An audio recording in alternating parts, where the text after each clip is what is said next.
सार वचन राधा स्वामी वार्तिक भाग पहला दफा 56। सतगुरु पूरे को खोज करके धारण करना चाहिए और पूरे सतगुरु वही हैं जो सत्य लोक में पहुंचकर सत्य पुरुष से मिल रहे हैं। उन्हीं को संत कहते हैं और वे जब मिलेंगे तब सिवाय सूरत शब्द मार्ग के दूसरा उपदेश नहीं करेंगे और घट में रास्ता और भेद स्थानों का लखावेंगे और सूरत यानी रूह को सदगुरु के स्वरूप और शब्द के आश्रय अंतर में चढ़ाने की ताकीद करेंगे और उनके सत्संग और वाणी में भी इसी भेद का जिक्र और महिमा सदगुरु सत्य पुरुष और उनके शब्द स्वरूप की और हाल रास्ते और कैफियत अनुराग और प्रेम और वैराग वगैरह की वर्णन होगी। और जहाँ कहीं सत्संग में किस्से कहानी और लीला पिछलों की वर्णन होवे या सिर्फ वैराग पर जोर दिया जावे और अंतर का भेद या जुगत मन के स्थिर करने और चढ़ाने का कुछ जिक्र भी न होवे तो संतों के वचन के अनुसार उसका नाम सत्संग नहीं है। क्योंकि सत्संग के अर्थ यह है कि जहाँ कहीं सत्य यानी सत्य पुरुष का संग होवे, सो संत खुद सत्य पुरुष स्वरूप हैं, उनका संग सत्संग है और जो उनकी वाणी और वचन है उनमें या तो महिमा सत्य पुरुष राधा स्वामी और उनके संत सदगुरु स्वरूप की वर्णन की है या जुगत उनके निज रूप और निज धाम के प्राप्ति की या जिक्र प्रेम और प्रतीत का उनके चरणों में और उनके शब्द की धुन में या उस हालत का जो अनुरागी अभ्यासी को रास्ते में मुकाम मुकाम के पहुंचने पर हासिल होती है वर्णन किया है। तो ऐसी वाणी और वचन का सुनना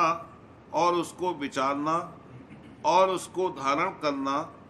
और अंतर में उनके चरण अथवा शब्द में मन और सूरत को जोड़ना यह सत्संग है।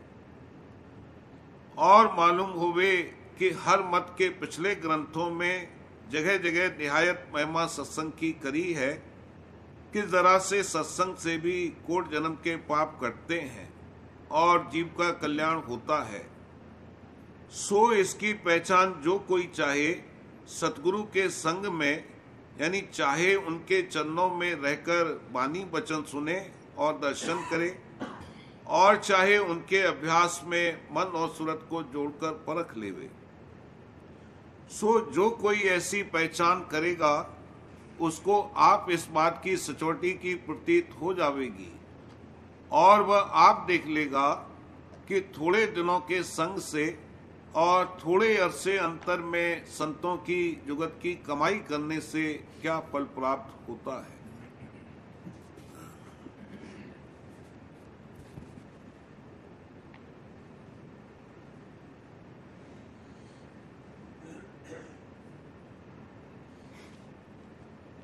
प्रेम पत्र राधा स्वामी भाग पहला वचन 48वां। सत्य पुरुष राधा स्वामी जात से जान पहचान और मोहब्बत करना। हर एक आदमी जिस जिस शख्स से उसका कोई ना कोई काम निकलता है जान पहचान और मोहब्बत करता है। जैसे गृहस्थी आदमी अपनी ज़रूरत के माफिक किसी डॉक्टर या हकीम और साहूकार और किस्म किस्म के दुकानदार और हाकिम वक्त वगैरह से जान पहचान यानी मुलाकात और मोहब्बत पैदा करते हैं। इस मतलब से कि जब उनको किसी चीज़ की ज़रूरत होवे या किसी मामले में इन लोगों से मदद दरकार होवे तो वह वक्त पर आसानी से मिल जावे और किसी तरह का हर्ज और तकलीफ न होवे। जैसे दुनिया के कामों के अंजाम देने के वास्ते दुनिया के कारोबारी लोगों की ज़रूरत होती है और इसलिए दुनियादार लोग उन कारोबारी शख्सों से मेल और मुलाकात रखते हैं, ऐसे ही परमात्मा के मामले में कुल मालिक और उसके प्यारे संत और साथ और भक्तजन की दया और मदद और सहायता वक्त तकलीफ और रंज और मौत की दरकार होती है, और इस वास्ते उनसे भी मोहब्बत और मेल रखना निहायत जरूर है। जान पहचान के अर्थ ये है कि किसी शख्स का नाम और उसकी ताकत और सामान और जौहर का हाल सुनकर मालूम किया कि फला शख्स ऐसा है, इसको जानना कहते हैं। और जब उसकी ताकत या सामान या जौहर से अपने तय मदद लेने की ज़रूरत हुई तो उस शख्स का पता और भी दरियाफ्त करके उससे चलकर मिलना और मोहब्बत पैदा करना, इसको पहचानना कहते हैं। आमतौर पर सब लोग जानते हैं और कहते हैं कि कोई सच्चा मालिक इस रचना का है और कुल रचना उसी की ताकत से पैदा हुई और वही सबकी संभाल कर रहा है, पर उसकी पहचान सिर्फ खासों यानी प्रेमी और भक्तजन और साधुओं को थोड़ी बहुत आई, जिन्होंने अपने अंतर में कुछ रास्ता तय करके उसकी कुदरत और ताकत और उसके नूर और जलवे का थोड़ा बहुत देखा और उसके चरणों से मेल और मोहब्बत पैदा की और ज़रूरत के वक्त दया और मदद हासिल करके कृतार्थ हुए, यानी तकलीफ के वक्त उनकी सहायता हुई और भारी दुखों से बचाव हो गया। ऐसे शख्स, ऐसे खास लोग जिनको अपने अंतर में सच्चे मालिक की थोड़ी बहुत पहचान आई बहुत कम है, और बाकी जीव या तो नकल से मेल करते हैं, जैसे मूरत और निशानों के पूजने वाले, या उस मालिक की कुदरत और ताकत का थोड़ा बहुत हाल सुनकर इस कदर जानते हैं कि कोई मालिक है, पर उसकी पहचान कुछ भी नहीं आई और इस सबब से उसके चरणों की प्रीत और मोहब्बत उनके मन में नहीं पैदा होती, और उनका मालिक को इस कदर जानना कि वह मौजूद है काबिल एतबार के बहुत कम होता है, क्योंकि जरा सी बहस और हुज्जत में या वाक़े होने कोई सख्त या नगहानी तकलीफ वगैरह में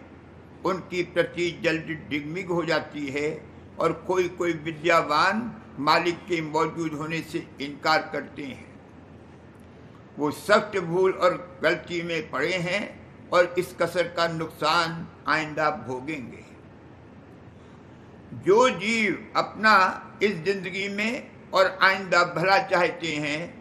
उनको मुनासिब है कि जैसे दुनिया के कामों के वास्ते दुनिया के लोगों से जान पहचान और मेल और मोहब्बत करते हैं, ऐसे ही अपने जीव के कल्याण के वास्ते सच्चे मालिक राधा स्वामी दयाल की जो घट घट में मौजूद हैं जान पहचान और उनके चरणों में प्रीत और प्रतीत करें, तो इस लोक में भी उनके सब कारज जिस कदर कि राधा स्वामी दयाल मुनासिब समझें दुरुस्त हो जावें और आइंदा को जन्म मरण और देहियों के दुख सुख से निजात पाकर अपने निज देश में जो कि अमर अजर है पूर्ण और अमर आनंद को प्राप्त होवे। ये जान पहचान बगैर खासों यानी पहचान वालों से मिलने और उनके वचन सुनने और समझने और रास्ता चलने की जुगत उनसे दरियाफ्त करके उसकी नित्य कमाई करने के नहीं आवेगी, और इन खासों का नाम संत सदगुरु और सद्गुरु है, और जब तक ये न मिलें तो इनके खास प्रेमी सत्संगी से मिलकर भी थोड़ी बहुत पहचान सच्चे मालिक की युक्ति की कमाई करके आ सकती है। इस वास्ते कुल जीवों को जो अपना सच्चा भला चाहते हैं लाजिम है कि पहले संत सदगुरु या सद्गुरु का खोज करके कोई दिन उनका सत्संग करें और सच्चे मालिक का पता और भेद अपने घट में दरियाफ्त करके उसकी पहचान और प्रतीत हासिल करने में कोशिश करें। यानी चलने की जुगत सूरज शब्द के अभ्यास की लेकर हर रोज जिस कदर बन सके शौक और मेहनत के साथ उसकी कमाई करें। तो कोई दिन में थोड़ा बहुत जलवा अंतर में नजर आवेगा, और उस सच्चे मालिक की दया और रक्षा के परचे अंतर और बाहर देखकर उसकी प्रतीत और मेहर की परख और पहचान आवेगी, और फिर दिन दिन प्रीत चरणों में बढ़ती जावेगी, और इस तौर से एक दिन सब कार्य दुरुस्त हो जावेगा। नकल या निशान की कुछ पहचान नहीं हो सकती, और न उसकी पहचान और प्रतीत से कुछ मदद मिल सकती है। लेकिन जो सच्चा मालिक चैतन्य और जागता देव घट घट में मौजूद है, उसकी पहचान और प्रतीत और प्रीत से आदमी जीते जी घट में रस और आनंद पा सकता है, और कुल बैरियों के खौफ से निजात पाकर अपने प्यारे मालिक के बल और भरोसे से निर्भय हो सकता है, और आइंदा को काल और कर्म और माया के घेर से निकलकर अपने निज देश में जा सकता है। ऐसे जीवों का संग हरगिज नहीं करना चाहिए जो कि मालिक के मौजूद होने से इनकार करते हैं, या दिल में शक लाते हैं, या उसके चरणों में प्रीत और प्रतीत करना जरूर नहीं समझते हैं, और जो संसार के पदार्थ और इंद्रियों के भोग विलास को बड़ी नियामत समझकर उनको भोगते हैं, और उन्हीं के हासिल करने के लिए उम्र भर जतन करके मुफ्त जान देते हैं। ऐसे जीवों का जन्म मरण कभी नहीं छूटेगा, और अपनी करनी का फल ऊंची नीची दोनों में भोगते रहेंगे, और जो कोई उनका संग करेगा और वचन मानेगा, वह भी इसी तरह उनकी माफिक दुख सुख भोगता रहेगा।